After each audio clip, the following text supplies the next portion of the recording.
The genesis of the idea, really, though, I give a lot of credit to GE Capital coming out of the financial crisis.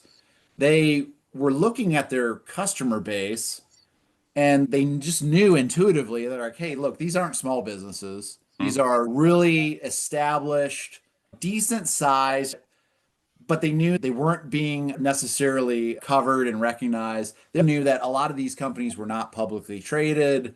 They Mhm. tended to operate very regionally. They weren't maybe necessarily well-known brands, but they couldn't find any information about it. Okay. Okay. Like, who are these companies in the middle? Mhm.